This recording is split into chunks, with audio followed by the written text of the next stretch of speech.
we're talking about writing, we're talking about writer's block, and we're talking about antidotes.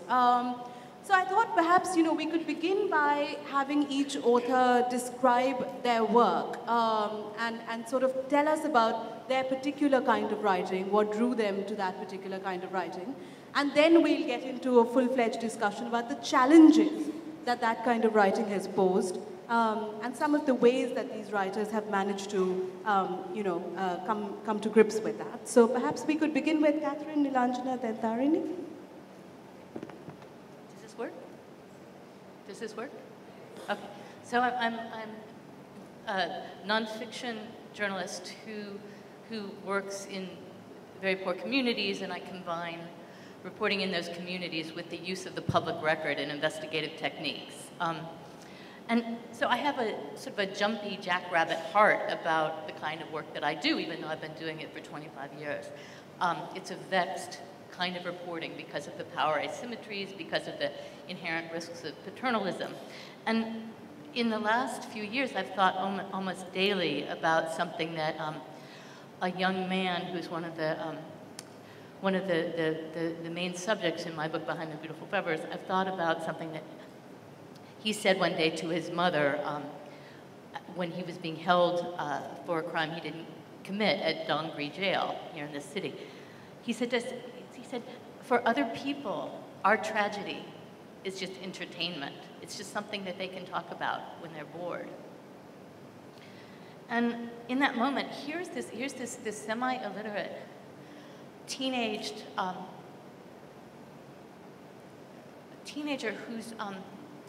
who's putting his finger on both the inevitability and the moral hazard of what we're all doing all the time. It's this collective habit of turning other people's trauma into our amusement, into a soap opera that keeps us distracted from our own lives.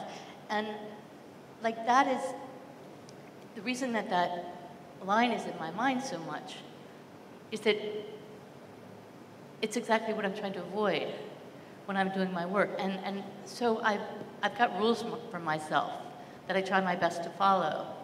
And one of them is that if I'm only telling stories,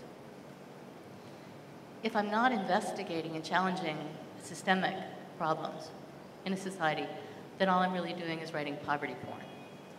And so that's a strong rule for me. And another rule that I have is I tell myself if the writer's eye only goes to the aberrant in a community, it's denying the connective tissue that does actually exist between classes and geographies, between religion. And so I'm trying as I write not just to sensationalize or to exoticize the people that I'm working about, to draw out the connective human tissue. And another thing that I tell myself, is that when I'm doing the work, I never want to forget where the real courage lies. And it's not in the journalists doing the work, it's in the low-income people who are willing to participate in projects that help, I think, the rest of us understand what's really going on in low-income communities. And part of my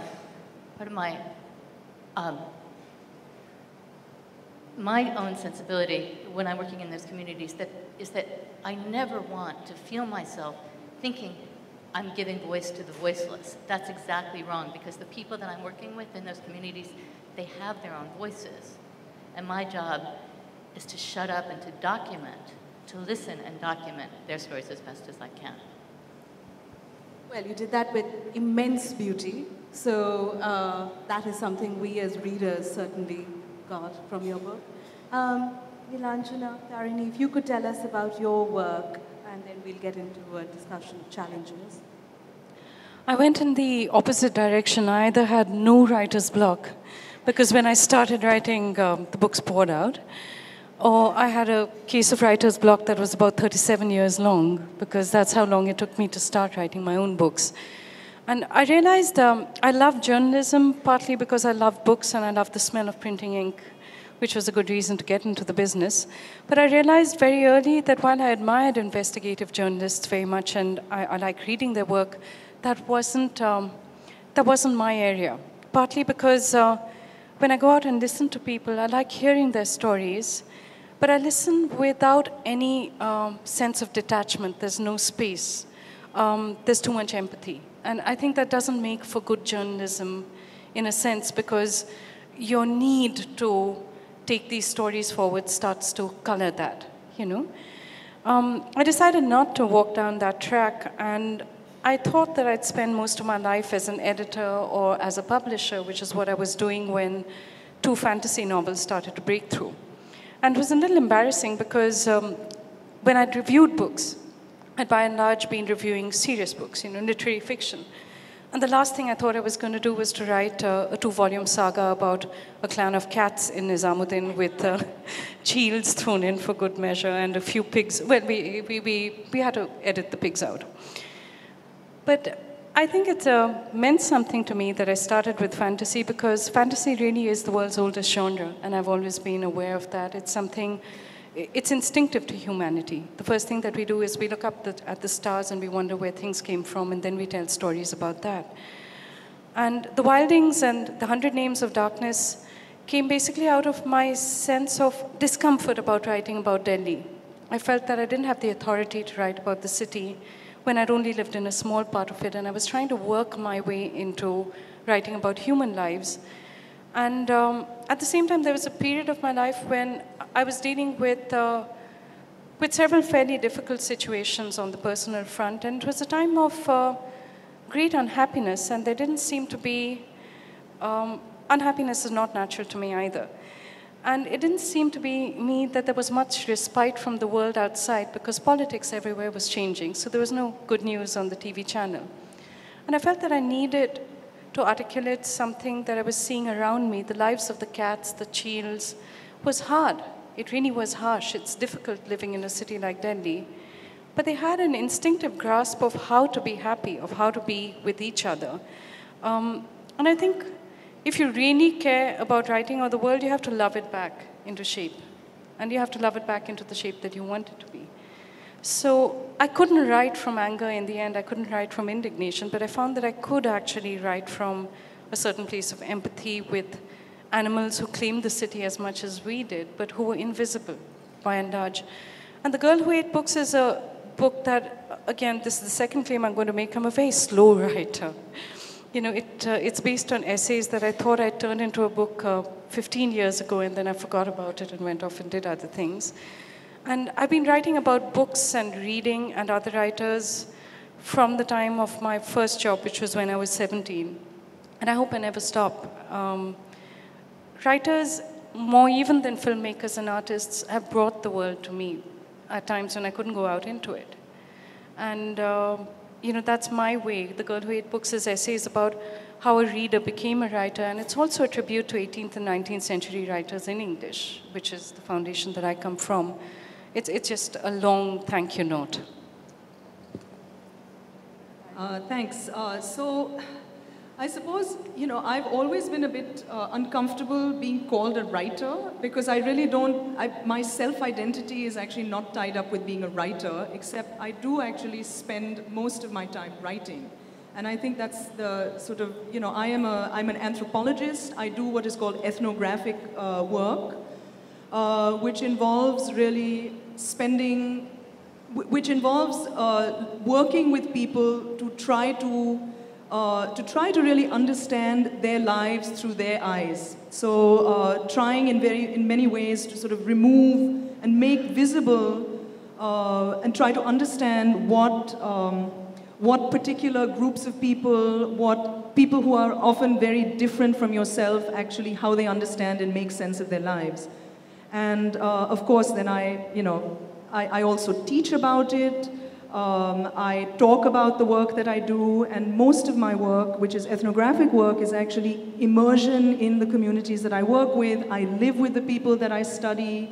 I do everything that they do. I try to become a fly on the wall in many ways, and then try to really understand what it's like from the inside out. And I know that's very complicated, and it has all kinds of politics involved, and I hope we can talk about that. But so my book on Shiv Sena women actually involves about 10 years. I lived with many Shiv Senics over this period, both in Bombay and in Pune and Nashik. And I did everything they did. I went everywhere they went. I behaved in many ways in what is called, in my field, what is called participant observation, where I actually participated in everything that people did. And then, of course, I've written about this in my book. And I would say that, there are three, so for me, in terms of ethnographic writing, I think there are three different things that I struggle with. One is which is methodological. So my work, how do you do the work that you do?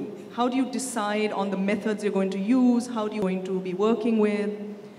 So that's so the thinking about the writing actually takes place long before the writing actually happens.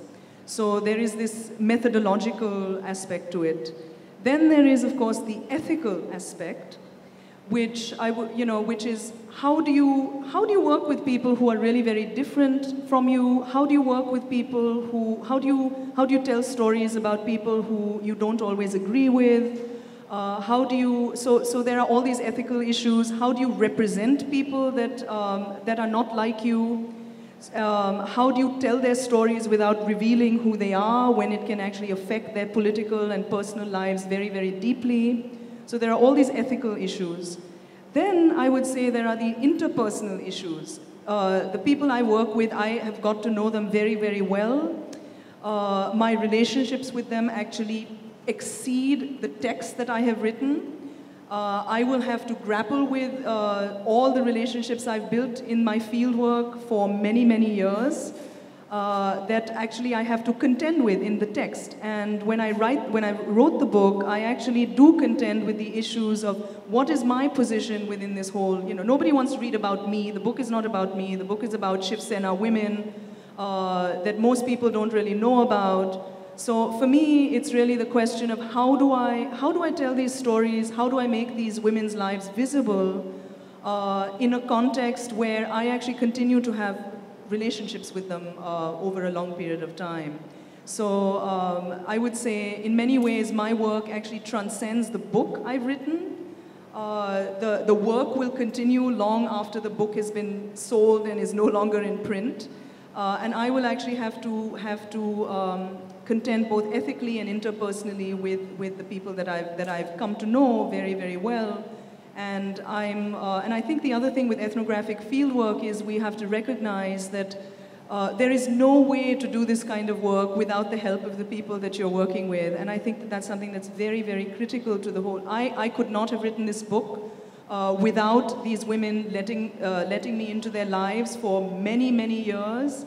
Many of them actually sacrificed and to great detriment to their own political careers, took me to places, told me things that actually could affect their political careers tremendously. So in ethnographic writing, one is always having to grapple with these sorts of ethical issues over and over, and they go beyond the actual book or the text that you end up writing. So I would say those are the sort of dilemmas that I deal with in my work at the moment, and probably will forever. Sure. So what I understand from each one of your narratives is that there was a strong element of dilemma to grapple with when you were planning to write your books, when you began writing them. Did these ever actually become a block that you had to, really sort of work your way around or work your way out of? Was there ever a time when you thought, I just don't know what to do? And, was there ever that sort of situation? For me, absolutely. I've been seriously blocked about 8 times in my life, so I'll just tell you about one. I had been working in Washington, D.C. for 7 years in an immersion project in the largest housing project in Washington, D.C. When I wrote a small article about the reporting in the New Yorker magazine, and suddenly people came out of the woodwork, like Oprah Winfrey, and Warren Buffett, and Warren Buffett's sister, and all these people had come into this place where I was working and reporting to try to save the futures of one person or another. And part of what you're trying to do as a writer is to show structural problems that affect many, many people, not just highlight the situation of individuals. And so what had happened is that the place of my work no longer became relevant to the ordinary American city. It became a story about the peculiarities of American philanthropy. And I had an editor, a book editor, and my editor was thrilled. He was like, now you can have Oprah in your book about low-income people. He thought that that was the greatest thing. And to me, that just wasn't, it didn't speak, as I said, to anything true that was going on in urban culture. And so I was just torn. I couldn't do anything. I couldn't choose. And I just sat there for months and up to a year until it came to me like a flash, which is that, you know, a writer's energy isn't limitless. And if it doesn't move me to the core, then that's not the work that I'm supposed to do. And if my editor doesn't want it, that work that is about low-income communities without celebrities in it, then I have to subsidize his lack of interest with my surplus. And, you know, and I think for any writers in this room, it's, you know, I think it's really important to pay due attention to what bores you and to accept that for yourself and go flat out for what doesn't bore you. And, you know, I wish that I'd been a little faster to have that epiphany. But once I had it, you know, I haven't looked back. And the world is not waiting for what you have to say. Nobody's going to beg you to do the thing that you care about most. People are always going to tell you in your career, do that later, do what I want now. Write that, you know, profile of Hillary Clinton, and then you can get later to this other thing. And, you know, like I said, life is short. And, you know, and I try to use my time for what I really care about. Nilanjana, Tarini, would you tell us about your writer's blocks and how you grapple with those? Well, I think I was luckier than most in the sense that quite early on I managed to create a working schedule that gave me the time and to a certain extent the freedom to write. But there were huge blocks in the way in terms of mental permissions, you know, giving myself permission not just to write in the beginning. I'd read writers I admired like Toni Morrison or Cormac McCarthy, and I think, my God, you know, why would anyone write when you can't be that good? And then at some point you realize you don't have to be that good. You just have to be as good as you can be. But the other thing was a kind of invisible pressure. If you speak English reasonably well and you have access to international publishers, without them wanting to actually dictate the subject for you, there's a certain pressure to write the big Indian novel, to, if not explain India, there's a pressure to write something serious, you know, to write the Three-Generation Saga or something of the sort.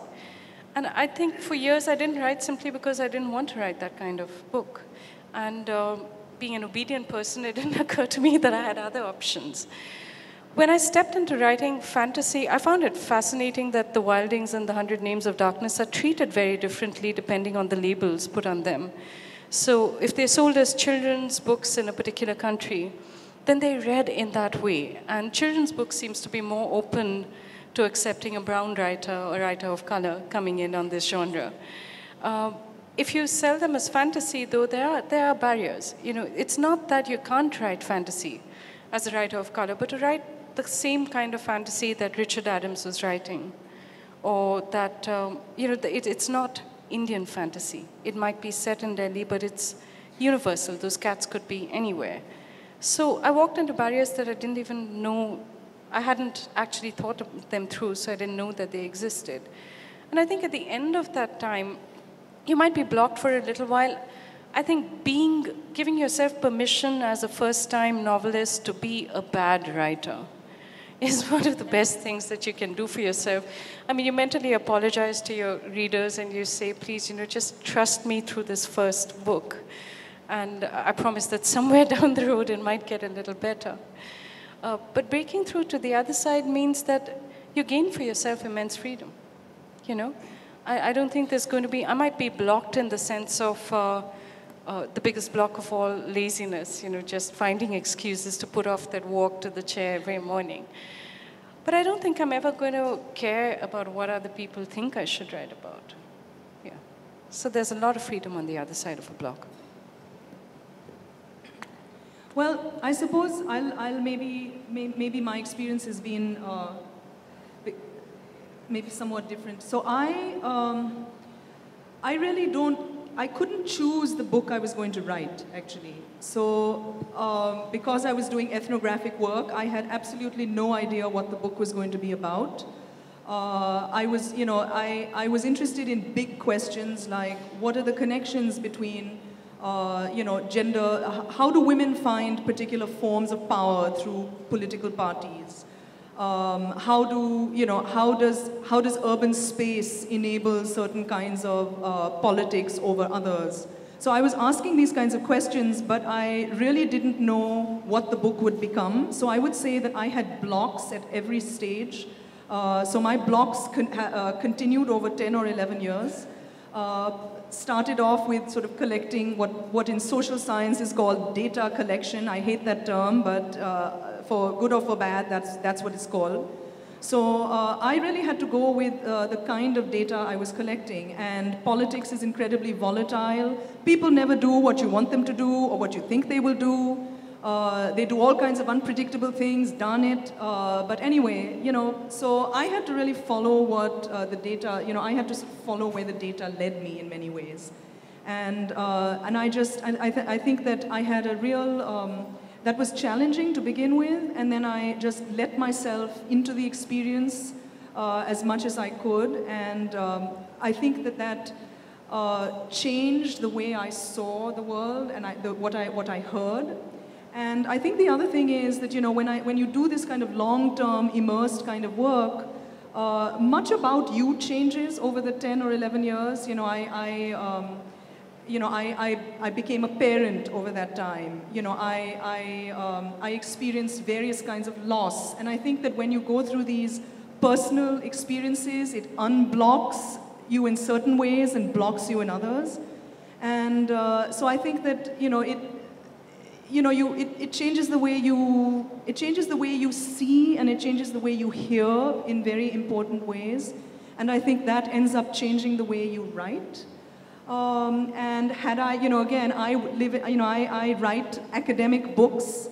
I really now wish I had written a very different kind of book that more people wanted to actually read, because I have some wonderful people that I worked with.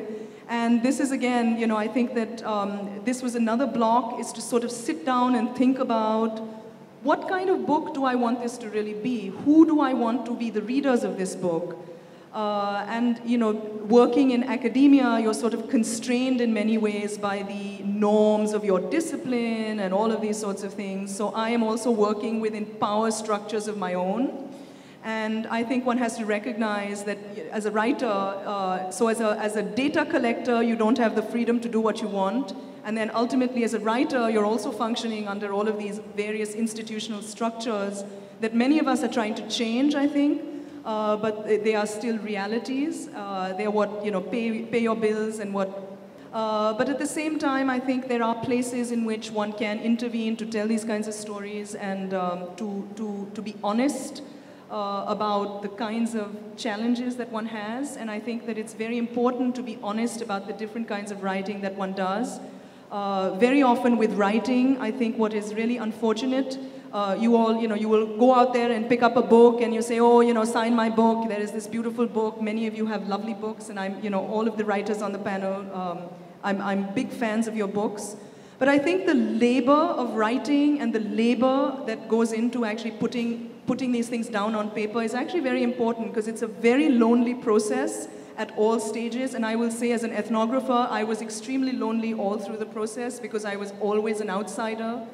Even though I was an insider, I was doing work in places that I knew quite well, but I was with communities and people that were living in very different social worlds than I was. I grew up in Bombay myself, but the social worlds that the Shiv Sena women I worked with occupy and the social world I occupied were extremely different. And so I think that, I think these are the sorts of blocks that one is constantly thinking about. And because, for better or for worse, the kind of writing I do and the kind of research I do spans so many, spans long periods of time with the same people, it forces you in many ways to start to see and think in different ways.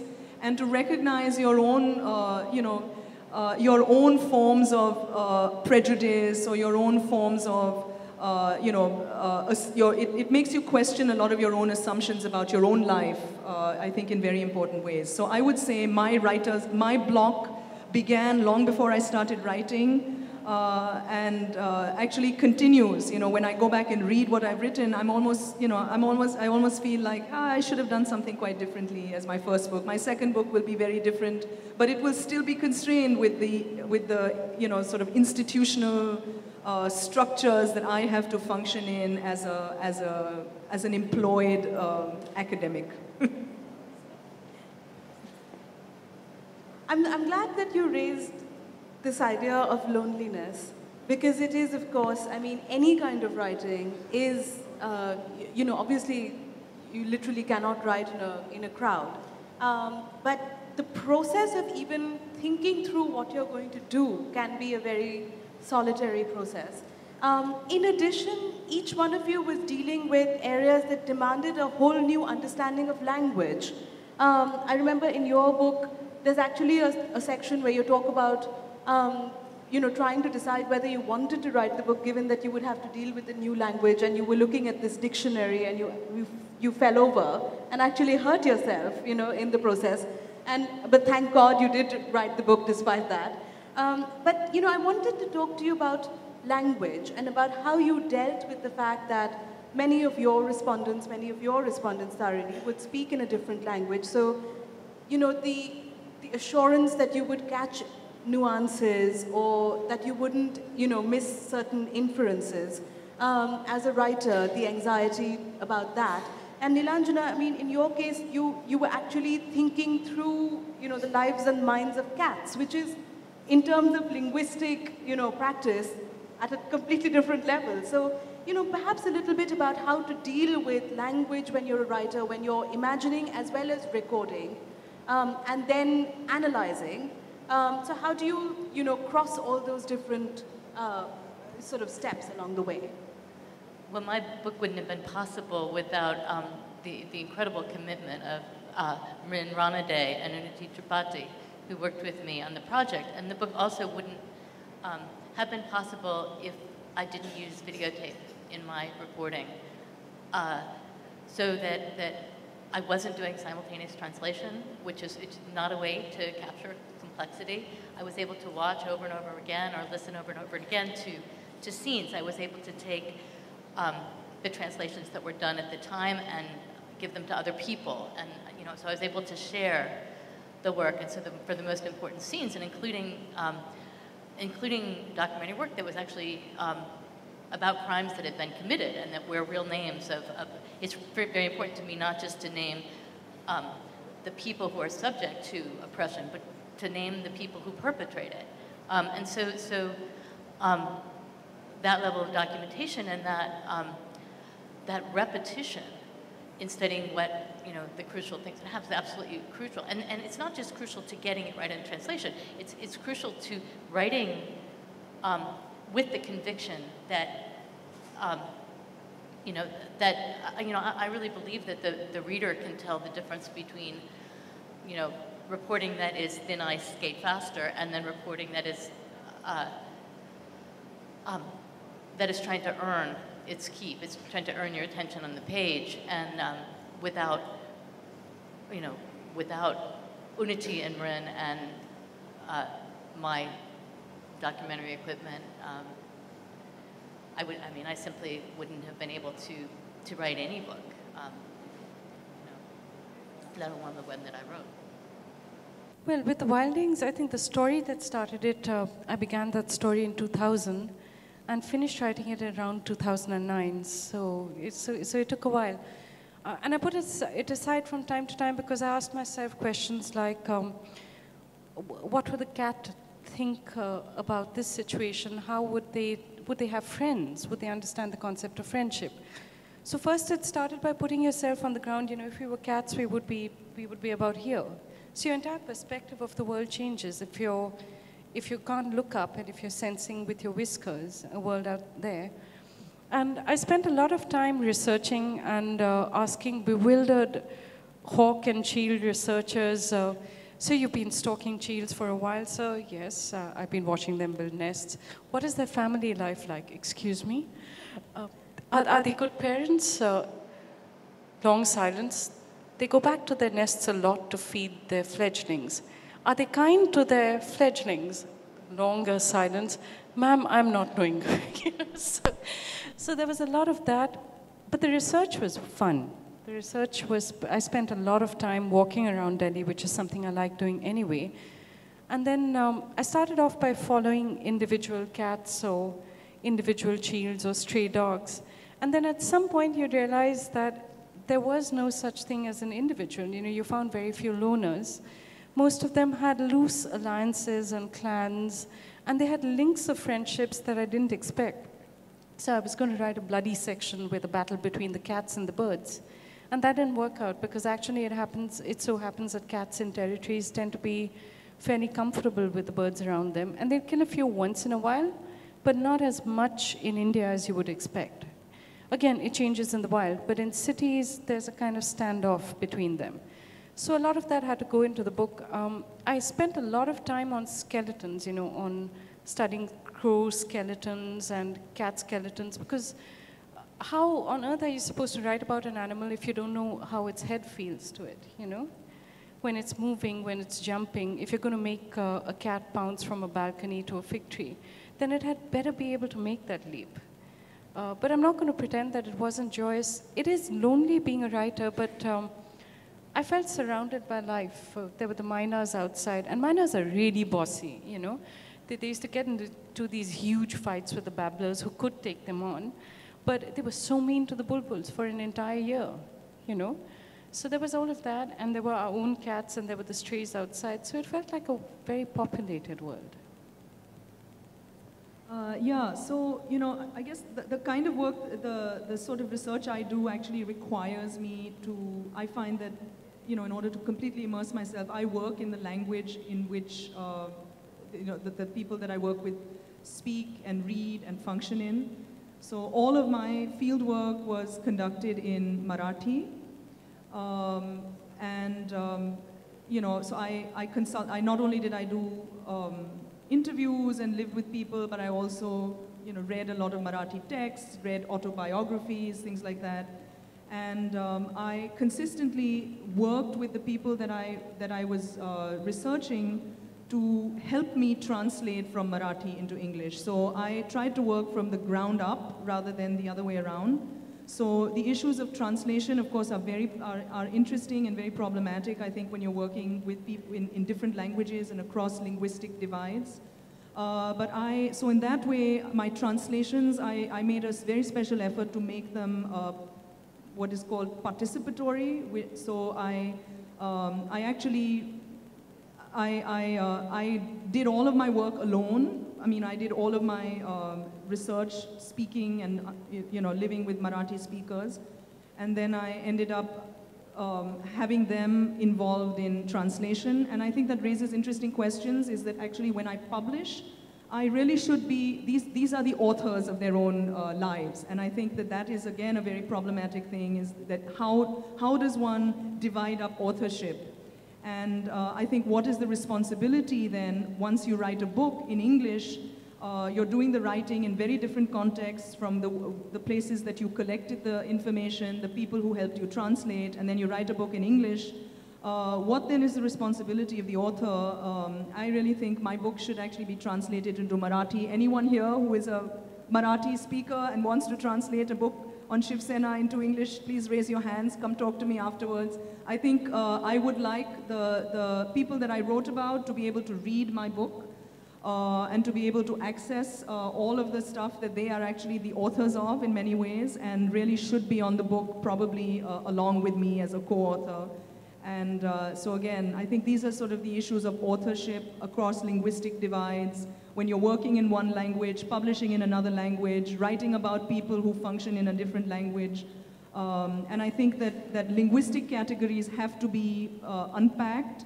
The title of my book is called The Dashing Ladies of Shiv Sena. Dashing has become a Marathi word. It is used by Maharashtrians when speaking in Marathi. This is not my term, this is the term of the people that I worked with, and it has become part of the vernacular, and much of the book actually revolves around unpacking how this English term has been co-opted into Marathi and has become a vernacular term in order to describe a particular kind of political persona that's just not captured in any local language. It is only captured in English, but it's not considered an English word at all. So one is constantly doing these different levels of translation, I think, when one is a writer working in different contexts, writing in English, writing in various different languages. I actually wish I might end up writing a smaller book in Marathi, actually, that does pick up on a lot of the data. I just don't feel qualified enough to do that. So please raise your hands if anyone wants to do a translation. Come to the Times Litfest and get a job. Okay, final point I'd like to just ask each one of our authors about before we begin the question-answer session is the sense I've got from your writing and from what you've shared with us this afternoon is the dilemma about being judgmental in your work. So not passing judgment on the people or the beings that you write about, but sort of also not holding back judgment either. So there are flashes of great anger, there are flashes of, you know, very biting insights or very witty, tongue-in-cheek sort of insights in your work. But there is also, as a reader, what I sense is there's also a constant struggle to not be judgmental, to be able to paint the picture without too many shades of any one color. So is that something that... I mean, what I think is I think it's extremely easy, and we all the time in our own personal lives judge people very harshly for situations in which they've had little choice.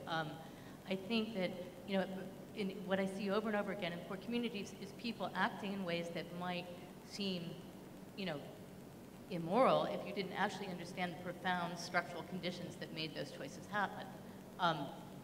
And so I reserve my strong judgments for failures of people with power, failures of institutions, the tremendous lack of accountability that we see in institutions all over the world, and you know, the ways in which, you know, how incredibly hard it is to be good in worlds in which, you know, every pressure that people face, you know, is telling them to do it otherwise. And the thing that's really extraordinary to me is how many people actually do try to be good, to try to be ice in a sea of dirty water, as Abdul Hussein, the young man that I mentioned in the beginning, put it.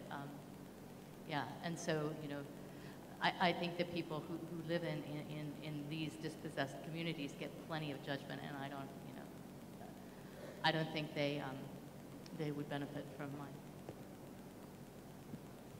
I think as a book reviewer, I used to hate one idea of criticism that was highly prevalent, which was the critic standing on top of the high mountain, pronouncing judgment on writers below. I always thought that the only way to approach books is as a reader, you know? And maybe the job for me, both with the fantasies that featured animal characters and both with my reviewing in general and interviewing authors, it's not judgment so much as justice. You know, you're trying to do justice either to a world that you don't know but that you'd like to explore in the case of animals. They live all around you, and you're trying to bring that to life in a way that makes it real for other people. You're trying not to embarrass yourself if a cat read your book, you know. It should work for them as well.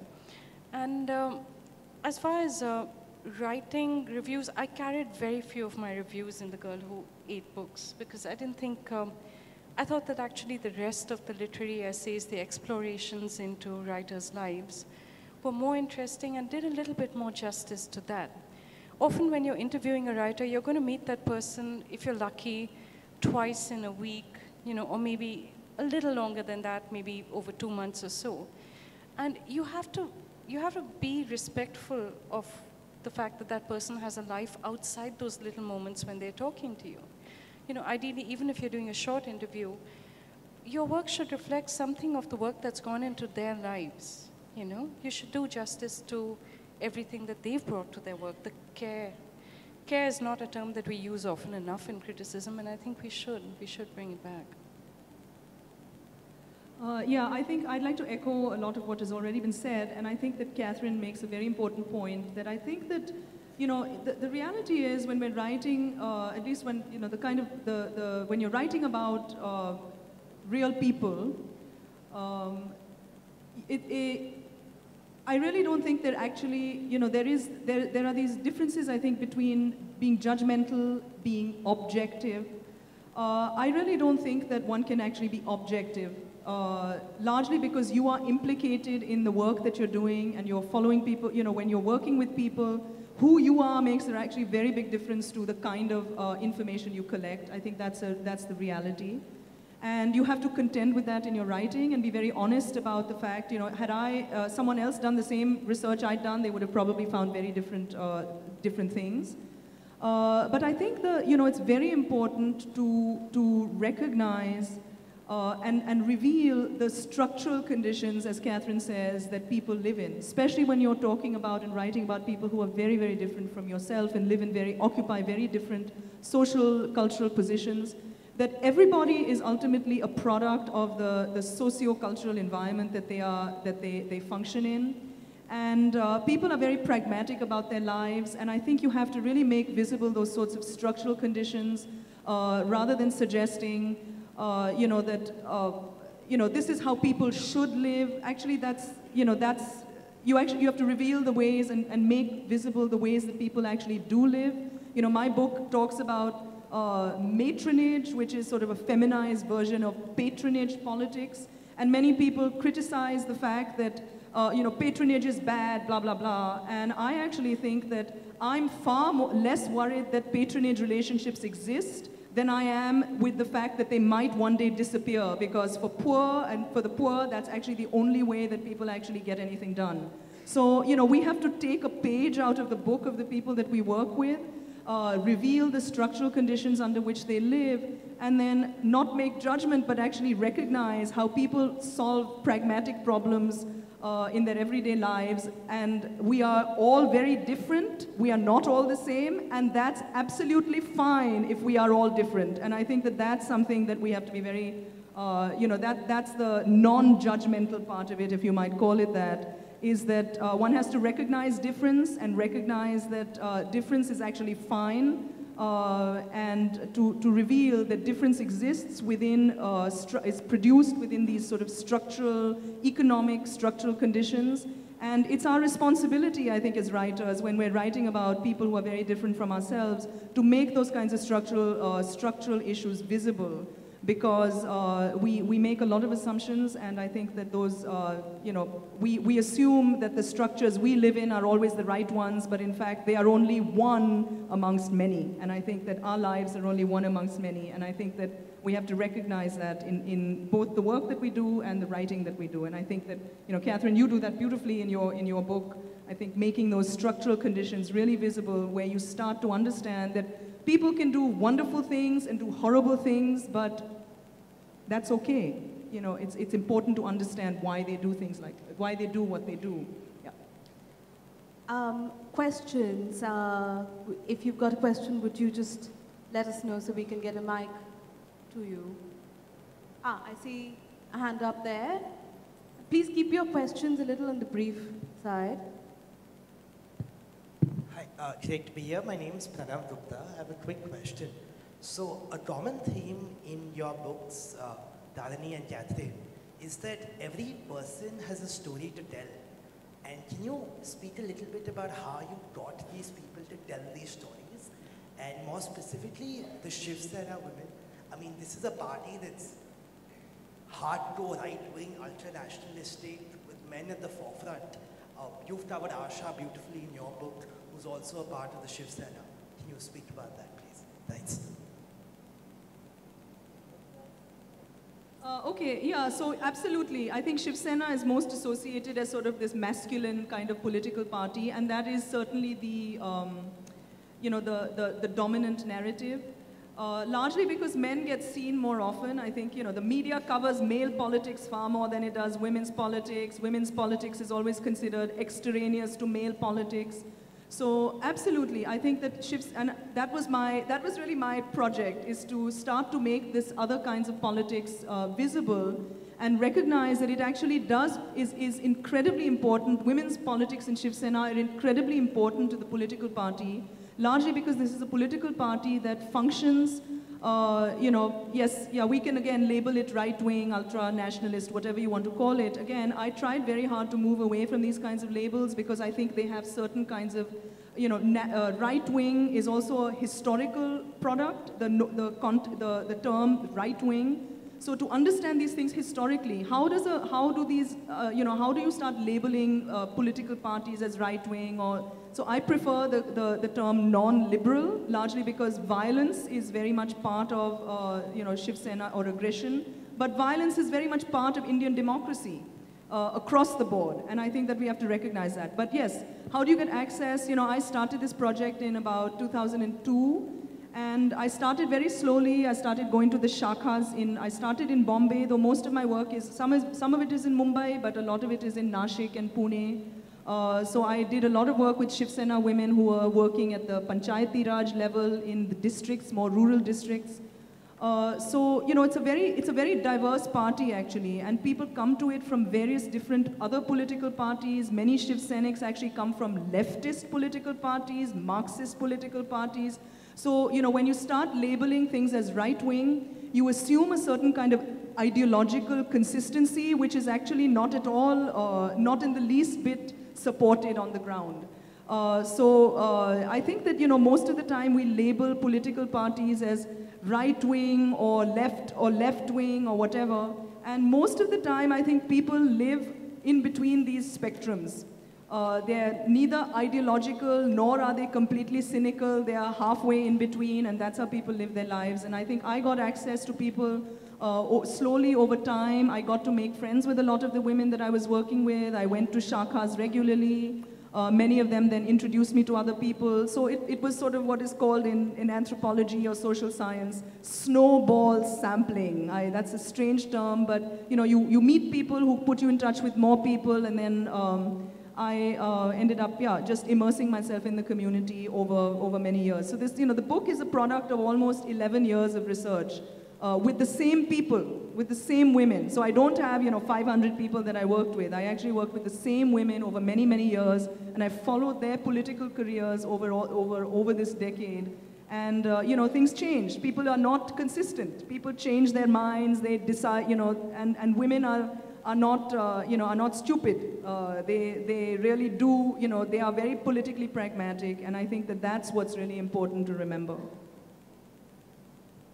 I'll just say quickly that it was very apparent to me when I was reading work about low-income communities, whether it's in India or the United States, that what was happening is that the reporters would go to the most confident and the most articulate people in that community and have their stories be representative of what was going on in that community.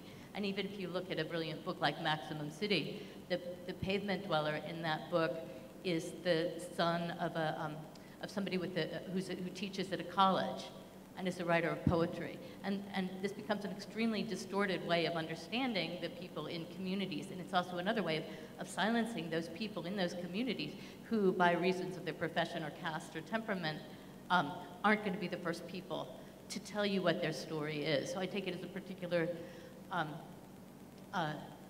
mission of mine to change my reporting so that I can get the stories of people whose lives would otherwise not become part of the public record. And I'll use just one example. I write about a young man who gathers recyclable newspapers and plastic bottles at the airport. His name is Sunil.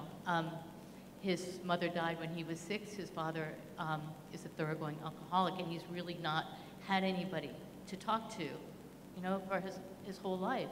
And so to tell his story, I went with him, I worked with him, and I would watch what he would react to, and then I would ask questions. And in one instance, he would wake up in the morning, and he would pause in his slum lane, and he would listen for the call of a parrot. And there were parrots on a tree by the airport, and he was making sure that the parrots hadn't been abducted overnight because people had been taking the parrots and selling the Meryl Naka. for money. And Sunil had this strong sense of that the parrots should be shared by everyone, that they shouldn't be bought and sold. And that was an extremely principled position for someone of his economic background. And I wouldn't have learned something like that unless I adjusted it wouldn't have worked for me to stick a microphone in Sunil's face and say, what does it feel like to be treated by most people in your society as, as having as little value as the garbage that you collect? He would have run away. You have to adjust your reporting to get those stories. And what you find is just an enormous amount of complexity, emotional, moral, intellectual complexity that is present, and it's our failure not to seek it out. Well, we seem to have hit another writer's block, however, temporarily. We're out of time, so I want to thank our wonderful writers for having shared their insights and experiences with us. Thank you so much.